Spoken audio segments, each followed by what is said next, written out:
I love video games, and I enjoy E3 because I get to see all the great new stuff that these developers and publishers will be giving to me this year, next year, and beyond. So after watching all the press conferences, devouring all the media, I've decided to make a list of the top 10 games that grabbed my attention and got my heart racing from this year's E3. What's going on, guys? Randall Thor 19, the man with the million, back again with another daily video. And here's my top 10 games list as promised from a couple days ago. We have 10 games here to show from Xbox and PlayStation. Sorry, Nintendo fans. No Nintendo games here in the top 10. Although maybe a logo might have made it, wink wink.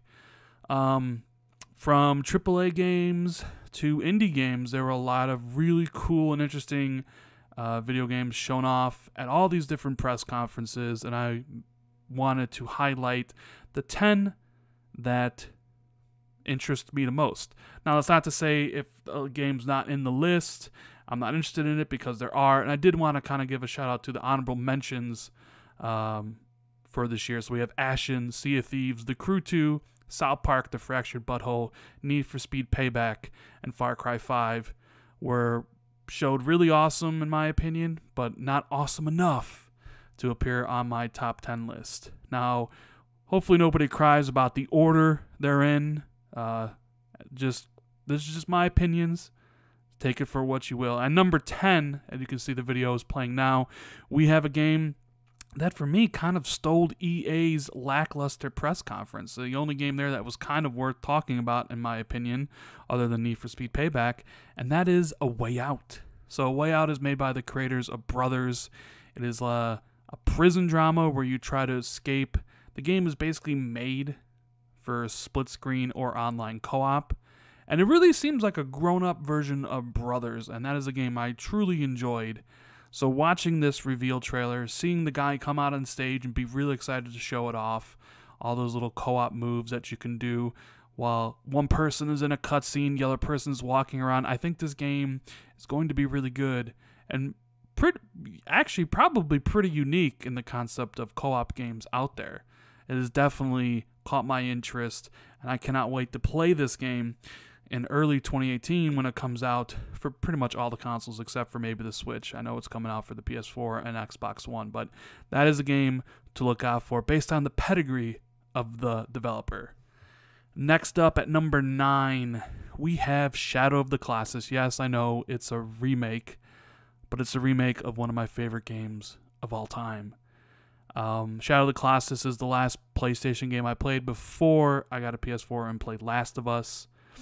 It is an amazing experience. Hopefully more people can kind of get to experience this game, and I wonder if they're gonna actually put in the 8 colossi that were taken out of the original game. So I am beyond thrilled to revisit Shadow of the Colossus when it launches on the PS4 in 2018. Oh man, when I saw this trailer pop up on screen, I knew immediately what it was because I'd recognized that bridge. So excited to play Shadow of the Colossus once more. Next up at number 8, we have The Last Night, and this is like one of the only games on this list that grabbed me because of the visual style. Like, otherwise, I don't know anything about The Last Night. Anything. I don't know if it's a platformer, I don't know if it's a shooter, but it grabbed my interest based on the visuals alone, and I am so in on that game day one. It looks phenomenal, and I cannot wait to dig into The Last Night whenever it becomes available. I'm not sure it had a date, but Last Night, really looking forward to that one. And then coming up on number 7, we have Detroit Become Human.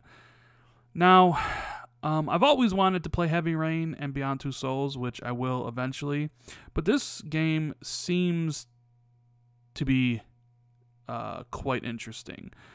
The thing about Telltale games, I know this isn't a Telltale game, but stay with me here, is when you make these choices and the consequences of your actions, it never really feels like there's any consequences because they can only write for so many different scenarios.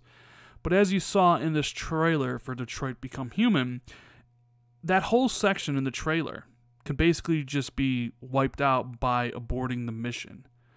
But if you actually hide or do different things, you have this huge scenario play out in a way that maybe doesn't really happen so much in the Telltale games. And that is something that really has me interested. Plus, I'm a sucker for like androids discovering their freedom and fighting back. This really seems like it could be a great story intertwined with some really interesting gameplay. So I am down for Detroit Become Human. The only thing that kind of was missing from the trailer is, well, I don't know when this game is coming out.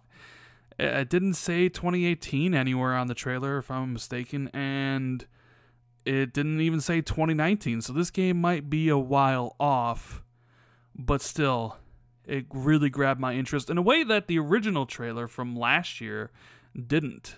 So I am excited for all the different types of scenarios and different ways you can go about all these missions. Can't wait to play Heavy Rain and Beyond Two Souls to kind of get my feet wet for this type of game. Detroit Become Human, number 7. And then number 6, we have the game that closed Sony's show, SpiderMan. Now, I've played pretty much all the Spider-Man games. There are a few good ones, and there are a few bad ones. I'm also a huge fan of Insomniac. I love the early Ratchet & Clank games. I also adore Sunset Overdrive. Please, Insomniac, make Sunset Overdrive 2, I beg of you. But in the meantime, we have Spider-Man, and it looks like this will be the best Spider-Man possibly ever made. The game looks fantastic. It seems like it might have some of that Batman Arkham Knight style combat. A lot of QuickTime events, though. A lot of those cinematic storyline, running down buildings as they collapse around you type stuff that looks like a QuickTime event.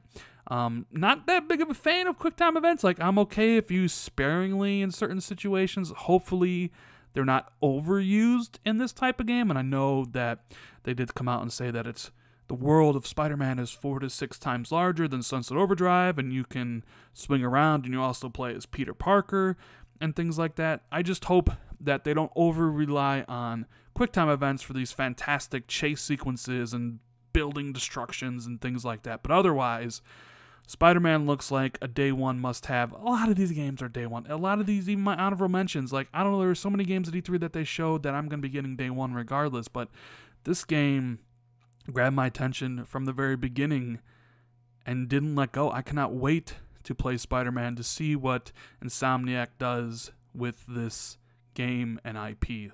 Can't wait for 2018 when it comes out. Hope it doesn't get delayed. I don't think it will. I just wonder if it's early 2018, mid 2018, or towards the end of 2018. If I had to guess, I'd probably say sometime towards the end of 2018 or maybe the middle. But anyways, Spider-Man's number 6. Number 5, we have Wolfenstein 2, New Colossus from Machine Gun Games and Bethesda.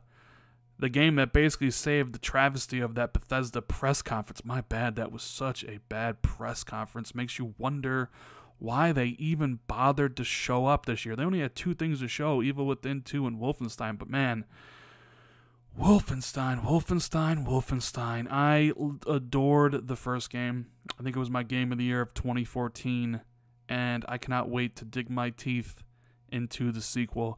Machine Gun Games, when it comes to gunplay in a first-person shooter, are right up there at the top. Right up there with the top. Like, the gunplay in this game is fantastic, and the story, too, is really good. A lot of people don't really talk about it, but I love the story from the first game. I love how BJ has those quiet moments where he talks and do, like, not necessarily, like, to himself, but, like, kind of to the audience. I love those quiet moments, and I can't wait to play Wolfenstein 2. October 27th is going to be rough for the wall, because even Assassin's Creed, which I'm kind of interested in, comes out that day, but nothing will stop me from playing Wolfenstein 2. Day one, I think we're in for a treat on this one. Hatchets, guys taking LSD. Oh, God, I can't wait to play and kill some Nazis. So, number 4, we have God of War. Another PlayStation exclusive. Couple PlayStation exclusives on here. They all look good, of course, but they're all not coming out this year. They're all next year. Going to be a good 2018 for PlayStation. God of War looks fantastic. I played the first 2 God of Wars. Love the game. Adore the game.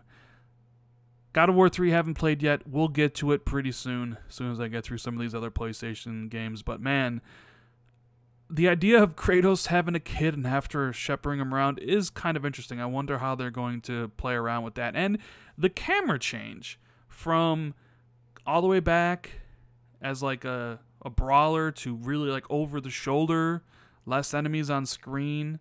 I wonder how that's going to impact the gameplay. And I did kind of hear also that the game is open world. I'm not sure how I feel about that. Not every game has to be open world. But man, look at the visuals of this game. I mean, when the serpent comes out at the end and he spits the axe back and he says he wants to help. Obviously, he wants to help Kratos take down the Norse gods. But my lord, God of War looks absolutely phenomenal. Can't wait to play this when it launches. Early 18, if I had to guess. It'll be March 2018, as pretty much every God of War game comes out in March. So that'd be my number 4. Number 3, we get to Metro Exodus. Love the Metro games. I played them a lot. I played Metro 2033 like 3 or 4 times. I played Metro Last Light 3 or 4 times. They are kind of cult classics. If you haven't played either one of those games, I would recommend picking up Metro Redux on the Xbox One or PlayStation 4 and playing those. Metro 23 has kind of been not remade, but made to play more like Metro Last Light. Those 2 games are single player only. They're really good first-person shooters that tell a really cool story. Really unique. But this trailer at the beginning of the Xbox One conference, the Xbox conference, was a showstopper. As soon as he said 4A games on stage and you saw, you know, the guy wiping the mask, and I'm like, oh yes, we are back in the Metro. And I know that the demo they showed wasn't running on an Xbox One S. It was a PC to spec, and yeah, it probably wasn't even a real demo.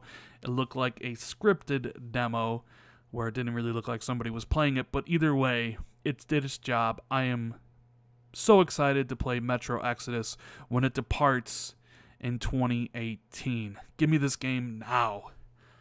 And then we go to my number 2, which is the showstopper from Xbox's conference, the one that closed the show, Anthem from the real BioWare. And I always got to make that distinction when it comes to these things, because we just had Mass Effect Andromeda from BioWare Montreal, which never made a game before. And, well, now we have Mass Effect is on ice. But this, the real BioWare Edmonton, the game that they've been working on for a number of years now, the new IP that they want to rival Destiny with. And oh boy, did it look fantastic. From the moment you jumped and Iron Man'd your way around that entire area, I was sold on this game. Oh man, I always wanted to do that in a way that Destiny wouldn't let you do, being able to jetpack around that huge world. The only thing I'm kind of curious about is the loot system and how much of a grind there's going to be, but we'll worry about that for another day. But for right now, Anthem from BioWare and EA, number 2, coming out 2018. Can't wait. And my number 1 should come as no surprise to anybody if you've been following the channel and looking at my tweets. The best game shown to me at E3 this year, the one that I would play over all the others if someone had a gun to my head and said I'm going to play only one game out of this list, it would be Ori and the Will of the Wisps. Now, this is the sequel to the first game, a game which I completely adored, a game which I think is the game of the generation so far. The sequel to the game I hit a million gamer score with on stage last year at Xbox Daily Show. One of the best looking games ever one of the best platforming games ever made. I am so stoked to finally revisit this game whenever it comes out, whether it's 2018 or 2019, I don't care. That game won the press conference and was the best game for me shown at this year's E3. Ori and the Will of the Wisps. Cannot wait. I'm counting down, well, the days, years, months until this game comes out for Xbox One. So stoked. Anyways, guys, I hope you enjoyed the list of games, my top 10. Let me know what your top 10 are in the comments below. I'm interested in seeing what people thought.